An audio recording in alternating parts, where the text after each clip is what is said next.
अस्सलामुअलैकुम। उम्मीद करती हूँ कि सब ठीक ठाक होंगे। आज के एपिसोड की जानिब बढ़ने से पहले अब सबसे रिक्वेस्ट है कि अगर आपने इस नावल की पहले की एपिसोड नहीं पढ़ी तो आज ही पढ़े, और इसके अलावा मेरे बाकी के नावल के लिंक नीचे डिस्क्रिप्शन में मौजूद हैं, इन्हें क्लिक करें और इन नावल्स को पढ़ें और लाइक और शेयर कीजिए। अब बिना किसी इंतज़ार के चलते हैं आज की एपिसोड की जानिब, जो कि हमेशा की तरह 2 पार्ट्स पर मुश्तमिल है। बेइश्क किस्त नंबर 39 पार्ट 1 ईमान फातिमा। बरू यार, कब से आपको आवाज़ें दे रहा हूँ, कम अज़ कम कह तो सकते हो कि मैं इधर हूँ। वो दरवाज़ा नॉक करके अंदर दाखिल होते हुए बोला। जब तक इजाज़त ना दी जाए तब तक अंदर दाखिल नहीं होना चाहिए। अव्वल बात तो ये कि तुम्हें घर में कैसे दाखिल हुए? गेट से दाखिल हुआ और कहाँ से होना था? वो रोहाब की बात का जवाब बुज़ला सनज अंदाज में देते हुए बोला।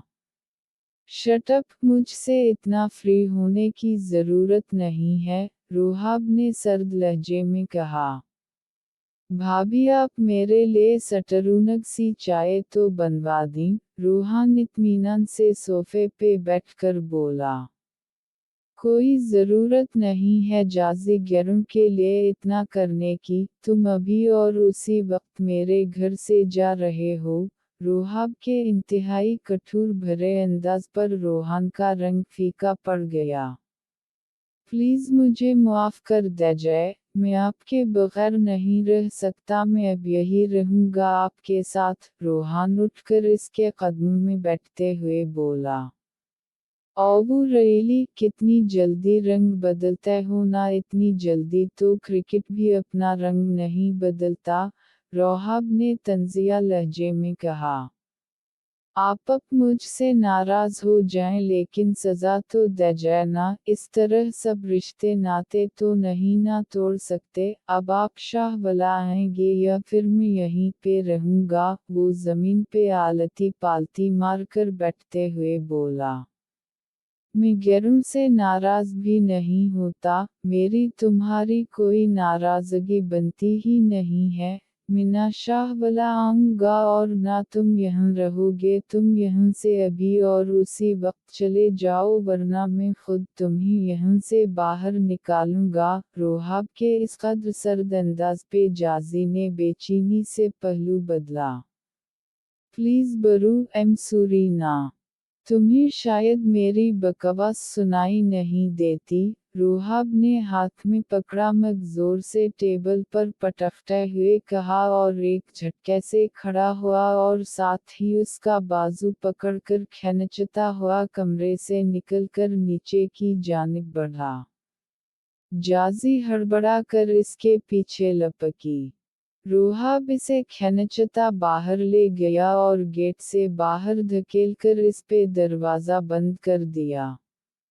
प्लीज़ बरू, मैं नहीं जाना चाहता यहाँ से, रोहान दरवाज़ा बजाते हुए चला कर यही बात दोहराने लगा।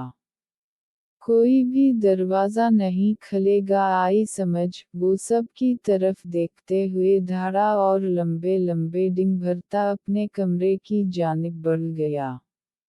औफ़फ़ अल्लाह, इतना गुस्सा आता है रोहाब भाई को, फलजा ने झुरझुरी लेते हुए कहा। इससे भी कहीं ज़्यादा आता है, मगर रोहान पे पहली बार इतना गुस्सा करते देखा है, जाज़ी ने गहरा सांस भरते हुए कहा।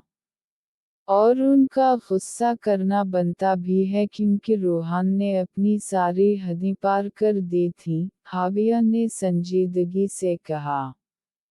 जाज़ी सर झटक कर किचन की तरफ बढ़ गई। कुछ देर के बाद उसने विंडो से बाहर देखा तो बारिश स्टार्ट हो चुकी थी।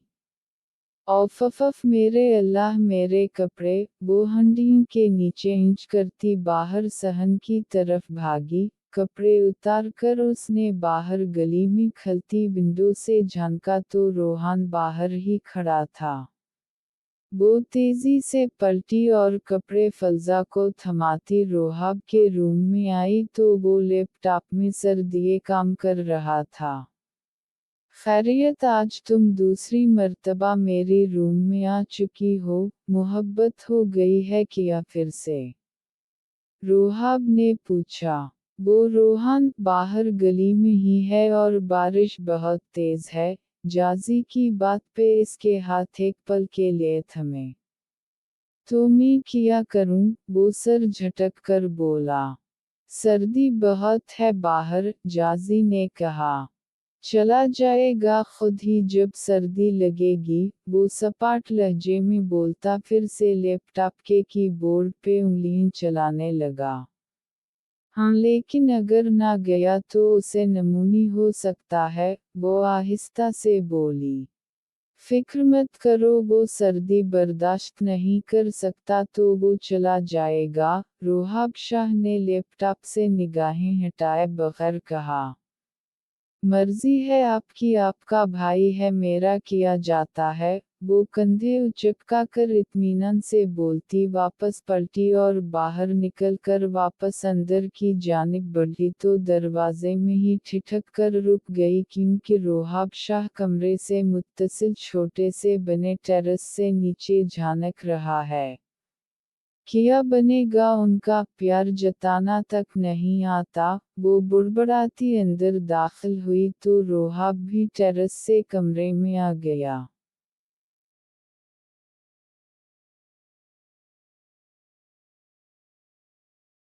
बल्लाल ने उसे इस तरह बेचैन ही रहेंगे, जाजी ने कहा।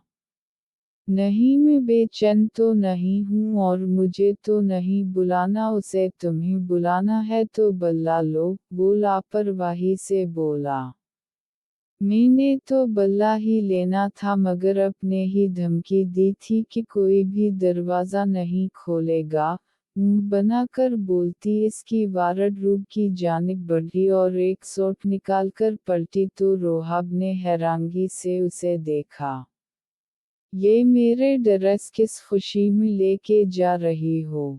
वो जो आपका भाई भीगा बल्ला बना है उसे बाहर सहन वाले वाशरूम में ही कपड़े बदलने का कहूंगी क्योंकि अंदर सब गंद पड़ जाएगा, वो इत्मीनान से बोलती कमरे से बाहर निकल गई। इसने बाहर गेट खोलकर रोहान को अंदर बुलाया। किया, बरू ने कहा आपसे। रोहान की बात पे वो पलटकर उसे देखने लगी। क्यों सब कुछ आपके बरू ही करते हैं, मैं खुद भी तो कर सकती हूँ ना। खैर छोड़ूं, ये कपड़े बदल कर अंदर आ जाना। वो उसे कपड़े थमाकर अंदर की जानिब बढ़ गई। हाविया बेचैन सी कमरे में इधर से इधर टहल रही थी।